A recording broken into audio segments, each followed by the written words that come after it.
Hey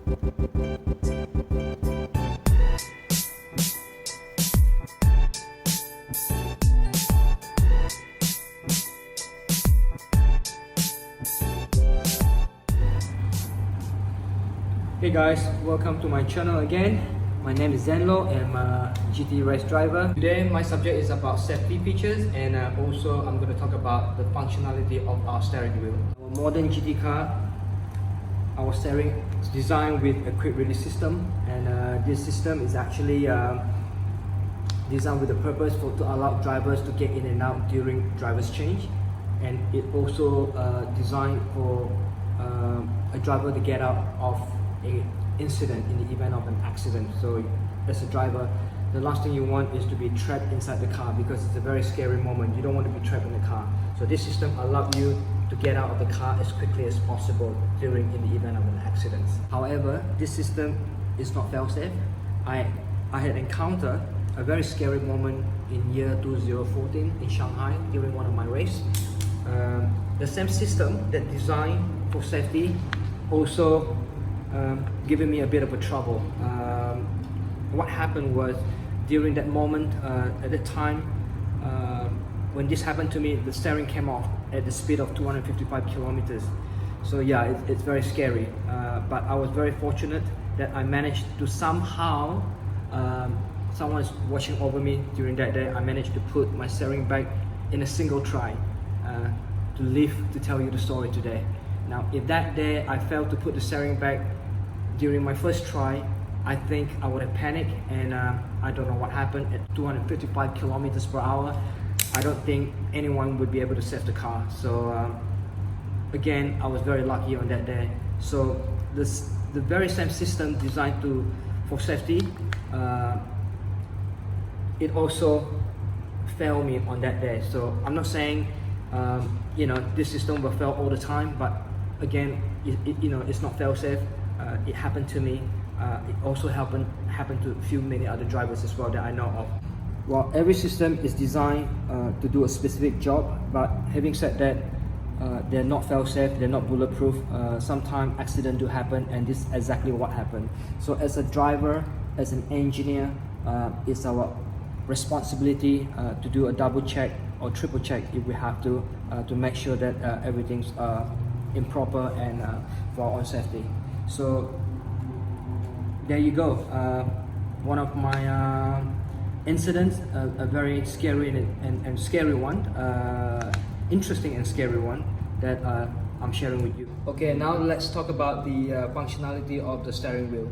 This is a modern GT car steering wheel looks like. Basically, in other words, this is my office. So in the race car, we have, depending which model, Lamborghini, Ferrari, they're similar, but they're not exactly the same. Some buttons are for different functions. So in this case, we have a Geneta GT3 steering wheel, and very obviously on the first one, it's the radio. So this allowed me to communicate with my engineers.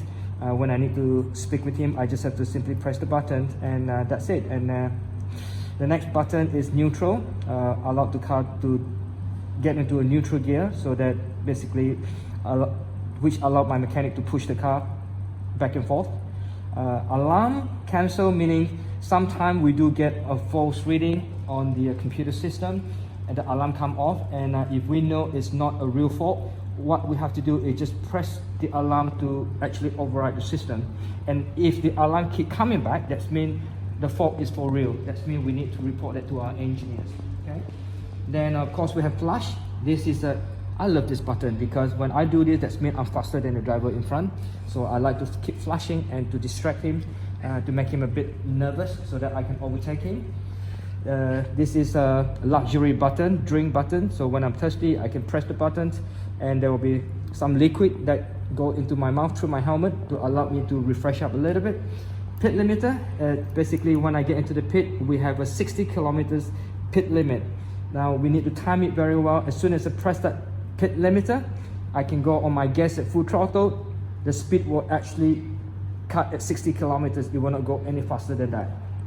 And then as soon as we exit the pit, we press the pit limiter again, we'll go back on full power basically. Now patch basically allowed me to change my computer on the screen from patch to patch. We have many pages within the computer page. and then fuel reset. This is after when we do an endurance race. Every time we come in and pick whatever fuel that put in there, the engineer needs to know how much fuel that we carry. So what we do is we will press the reset button. That will allow me to know how many laps that I have accumulated and then report back to the engineer. Map, basically this is the engine mapping, allow us to run the car richer or leaner. Again, it's depending on the weather. If the weather is too hot or it's too cold, the engineer will actually tell us under which map category that we should be running in. Finally, we have the TC, stand for traction control. Now this, we use it quite often because traction control, if you have too much traction control, it's not good, you're going too slow. If you have too little, then it's too nervous to drive the car and you also end up too slow. So you need to find a balance. So as the tire wear off, obviously the car getting a bit more nervous, then you need a bit more traction control, and vice versa. So at the end of the day, it's really depending on the situation, the track condition, and the driver's ability to make all the necessary adjustment.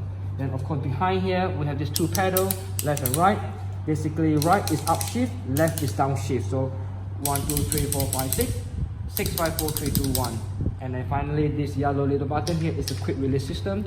As you press this button, the whole steering will come off, and that allows us to get out of the car as quickly as possible. So there you go, a very simple and yet a very sophisticated piece of technology. Without the steering wheel, the car is nothing. We can't even go anywhere basically. So without the steering wheel, we can't even fire up the car. So it is very important to us.